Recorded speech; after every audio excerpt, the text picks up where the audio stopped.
మనం కొన్ని వీడియోలు అయితే చెప్పుకుంటూ వస్తున్నామండి. అంటే ఆల్మోస్ట్ కూటమి ప్రభుత్వం ఏర్పడి 15 నెలలు కావస్తుంది కాబట్టి ఒక్కొక్క జిల్లా గురించి, ఆ జిల్లాలో ఆ పార్టీకి ఉండే బలాబలాల గురించి, లేకపోతే వ్యతిరేకత గురించి, ఇలాగ ఎలా ఉంది ఆ జిల్లాలోని నియోజకవర్గాలు ఏ పార్టీ వైపు ఎక్కువగా మగ్గు చూపుతున్నాయి, ఆ జిల్లా ఏ నియోజకవర్గంలో ఎంత బలం ఉంది అనే దాన్ని కొన్ని వీడియోలు అయితే చెప్పుకుంటూ వస్తాం. ఒక రకంగా నేను చెప్పాల్సి వస్తే కనుక.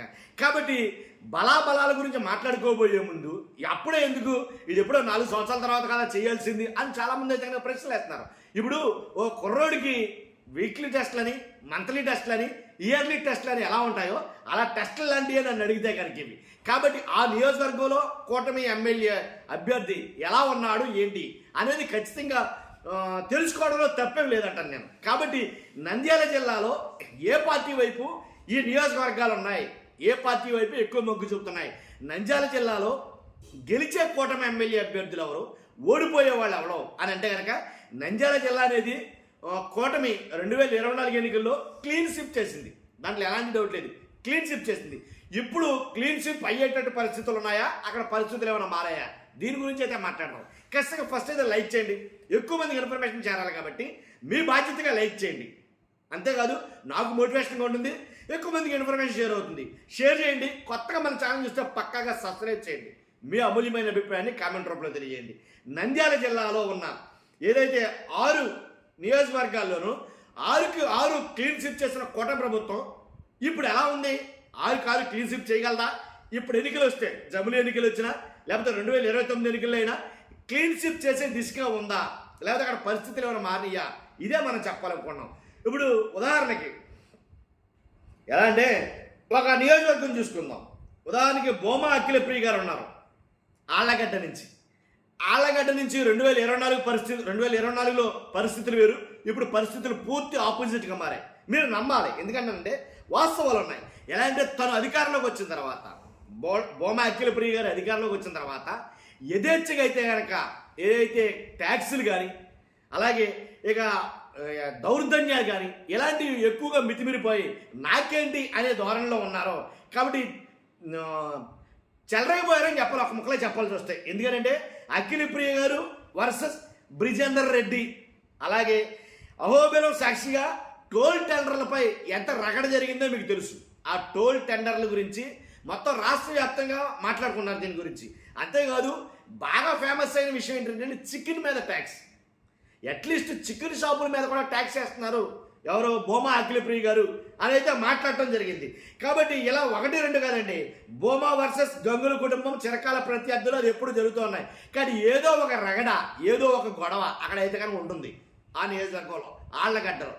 ఆళ్లగడ్డలో అనేదానికి పెద్ద తలనొప్పిగా మారిందేమో కూటమి ప్రభుత్వానికి అని చెప్పాలి. అలా జరుగుతుంది. అలాగా ఆ నియోజకవర్గాన్ని అలా ఉంచితే కనుక ఇంకోటి శ్రీశైలం, బొడ్డా రాజశేఖర్ రెడ్డి, ఈ నియోజకవర్గం గురించి మాట్లాడాల్సి వస్తే కనుక ఏదైతే రీసెంట్గా సన్నివేశం జరిగింది, రాష్ట్రం మొత్తం ఆలోచనలో పడ్డారు.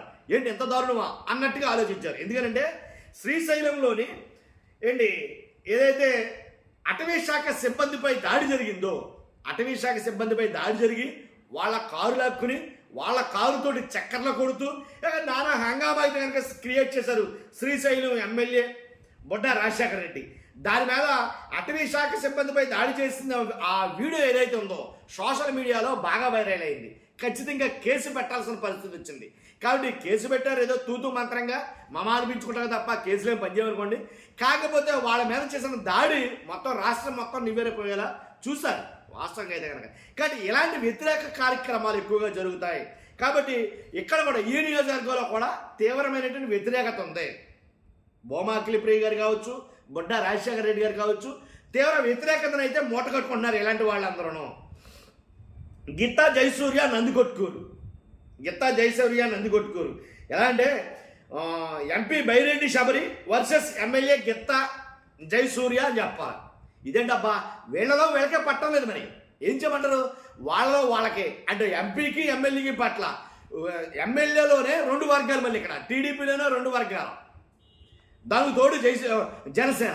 కాబట్టి ఇలా వర్గాలుగా ఏర్పడటం వల్ల నియోజకవర్గంలో చాలా మటుకి నియోజకవర్గ సమస్యల మీద ప్రాధాన్యత లేకుండా పట్టించుకోకపోవడం జరుగుతుంది, ఎవరికి వాళ్ళే గ్రూపులుగా ఏర్పడటం వల్ల. కాబట్టి ఒకళ్ళంటే ఒకరికి పట్టడం లేదు. కాబట్టి ఎమ్మెల్యే గారికి అలాగే ఎంపీ గారికి మధ్యలో గొడవలు. అలాగే వాస్తవంగా మాట్లాడాలంటే వైసీపీ 2014-19 ఇక్కడి నుంచి గెలిచింది. వైసీపీ బైరెడ్డి సిద్ధార్థారెడ్డి ఎవరైతే స్ట్రాంగ్ యువ నాయకుడు ఉన్నాడో, కాబట్టి ఈసారి అక్కడి నుంచి ఎలాంటి పప్పులేమి ఉడకనివ్వటం లేదు. ప్రతిదానికి కౌంటర్కి ఎన్కౌంటర్ అన్నట్టుగా బైరెడ్డి సిద్ధార్థారెడ్డి తన హవా అయితే కనుక వైసీపీ ప్రాసెస్ టైం అయితే కనుక అక్కడ మాత్రం దుమ్ము దులిపేస్తాడు, దాంట్లో ఎలాంటి అవ్వట్లేదు. కాబట్టి ఆ నియోజకవర్గం అలా ఉంది. తర్వాత మంత్రి గారు ఎన్ఎండి ఫరూక్ గారు నంద్యాల జిల్లా. ఒకసారి నంద్యాల జిల్లా చూసుకుంటే కనుక అక్కడ కూడా అంతేనండి. ఎలా అంటే ఇప్పుడు కూటమి గెలిచిన ప్రతి నియోజకవర్గాల్లో ఏదో వ్యతిరేకత అయితే కనుక ప్రస్తుతానికి అయితే మూట కట్టుకుంది. అందుకనే నేనేమో మొత్తం మ్యాక్సిమం ఎంటైర్ స్టేట్ వైడ్గా సర్వేలు చేసినా సరే ఆ సర్వేలన్నింటిలో 100కు పైగా ఎమ్మెల్యేలు వ్యతిరేకతను ఎదుర్కొంటున్నారు నియోజకవర్గాల్లో, 100కు పైగా. కాబట్టి వాళ్ళంతా కూడా ఓటమి అంచునున్నారని చాలా సర్వేలు చెప్పాయి. చంద్రబాబు నాయుడు గారు చేయించుకున్న సర్వే, ఆయన సొంత సర్వేలు కావచ్చు, ఐవీఆర్ఎస్ కాల్స్ కావచ్చు, ఐవీఆర్ఎస్ సర్వేలు కావచ్చు, వీటన్నింటిలో కూడా వీళ్ళందరూ కూడా తీవ్ర వ్యతిరేకతను అయితే మూటగట్టుకున్నారు. ఇక్కడ బోమా కుటుంబం, ఎన్ఎండి ఫరూక్ గారి కుటుంబం కొంచెం వాళ్ళకి కొన్ని ఇబ్బందులు అయితే ఉన్నాయి, దాంట్లో ఎలాంటి డౌట్ లేదు. ఇకపోతే బీసీ జనార్దన్ రెడ్డి గారు బనగానపల్లి, మంత్రి బీసీ జనార్దన్ రెడ్డి గారు బనగానపల్లి. కాబట్టి ఇక్కడ నియోజకవర్గంలో చాలా వెరైటీ. ఎలా అంటే ఇంట్లో అందరూ మంత్రులే. ఈ బనగానపల్లి బీసీ జనార్దన్ రెడ్డి గారి నియోజకవర్గంలో మ్యాక్సిమం అందరూ మంత్రులే. ఇంట్లో అందరూ తండ్రులు మంత్రులు, తనయుల మంత్రులు, కోడళ్ళ మంత్రులు, అత్తగారుల మంత్రులు, అందరూ మంత్రులే. ఎవరు కాదు అసలు, ఇంట్లో అందరూ మంత్రులే. డ్యూటీలో ఉన్న కానిస్టేబుల్ బూతులు తిడుతూ చెప్ప పగలగొట్టినటువంటి ఆయన బంధువు ఏదైతే ఒక వీడియో ఉందో రాష్ట్ర వ్యాప్తంగా వైరల్ అయింది. వాళ్ళ పరిస్థితి అలా ఉంది అని అనడానికి ఆ ఒక్క ఉదాహరణ చాలు. డ్యూటీలో ఉన్న కానిస్టేబుల్ ఏదైతే లక్ష్మీ నరసింహస్వామి ఆలయం ప్రారంభోత్సవ కార్యక్రమంలో చాలామంది చూసుంటారు, లాగిలు ఎమ్మెల్యే కొట్టాడు డ్యూటీలో ఉన్న కానిస్టేబుల్. మరి ఆ కేసు ఏమైంది ఏంటో, ఏదో కేసు అంటే పెట్టారు కానీ ఏమైంది ఏంటో కూడా తెలియదు. దాన్ని మళ్ళీ అది ఇంకా తెలియదు ఎవరికైనా. కాబట్టి ఆ రకంగా అందరూ పెత్తందారులే. నియోజకవర్గంలో ఆ నియోజకవర్గంలో చాలా మంది కార్యకర్తలు మాట్లాడుకున్నారు ఈ మాటలు. అదనమాట. ఇక 6వ నియోజకవర్గం కోట్ల జయసూర్య ప్రకాష్ రెడ్డి డోన్. వైఎస్ఆర్సీపీ ఆర్థిక మంత్రి ఎవరైతే ఉన్నారో బొగ్గన రాజేంద్ర ప్రసాద్ ఎవరైతే ఉన్నారో ఆయన నియోజకవర్గం ఇది కూడా వైఎస్ఆర్సీపీలో. కాబట్టి మంత్రి పదవి ఇవ్వలేదని కోట్ల జయప్రకాష్ రెడ్డి టీడీపీ నుంచి వైసీపీలోకి వెళ్ళిపోతున్నాడు ఆయన అనే ప్రసారం బీభత్సంగా జరిగింది. ఆయన కూడా వైసీపీలోకి వచ్చేస్తాడు. ఎందుకంటే అవతల ఉన్నదే ఆర్థిక శాఖ మంత్రి వైఎస్ఆర్సీపీకి, కాబట్టి ఆయన కూడా లాగేశాడు వైసీపీలోకి అని ఒక ప్రచారం అయితే కనుక ఊపందుకుంది అక్కడ. ఎందుకంటే ఆ క్యాండిడేట్ వైసీపీలోకి వెళ్ళిపోతాడని. కాకపోతే ఆయన తెగే చెప్పాడు, నేను ఎట్టి పరిస్థితుల్లో వైసీపీకి వెళ్ళలేదని, అది ఒట్టి ప్రచారమే అని చెప్పాడు ఆయన కూడా. కాబట్టి అందులో ఇంకోటి ఏంటంటే అలా ఎందుకు వచ్చిందంటే కనుక మహానాడు మీటింగ్ అటెండ్ అవ్వాలా, అసెంబ్లీ సమావేశాలకు అటెండ్ అవ్వాలా జయసూర్య ప్రకాష్ రెడ్డి, టీడీపీ కార్యక్రమాలకు అటెండ్ అవ్వటం వల్ల, దేనికి అటెండ్ అవ్వకుండా మ్యూట్లో ఉండటం వల్ల ఖచ్చితంగా పార్టీ మారుతున్నారనే ప్రచారం ఊపందుకుంది. కాకపోతే ఏంటంటే కనుక పార్టీలో కొంతమంది పరిస్థితులు నియోజకవర్గంలో కొంతమంది పద్ధతిలో నచ్చగా నేను దూరంగా ఉన్నాను అని ఆయన చెప్పగానే చెప్తున్నాడు ఆల్రెడీ. కాదు ఏదో కాలికి ఆపరేషన్ చేయించుకున్నాను అందుకు దూరంగా ఉన్నాను అన్నాడే తప్ప వాస్తవాలు మాట్లాడుకోవాలనుకుంటే కనుక ఇప్పుడు ఒకసారి 2 సార్లు దేనికి అటెండ్ కాకపోతే ఏమని అనుకుంటాం. నియోజకవర్గంలో ఖచ్చితంగా దానికి ఆయనకి ఇబ్బంది ఉంది ఆ నియోజకవర్గాలనే కదా దాని ఉద్దేశం. కాబట్టి ఇక్కడ ఈ 6 నియోజకవర్గాల్లో కూడా ఉండేటువంటి వ్యతిరేకత ఎంత ఉందో ఏ రకంగా ఉందో మీరు చూస్తుంటారు. కాబట్టి అదండి పరిస్థితి.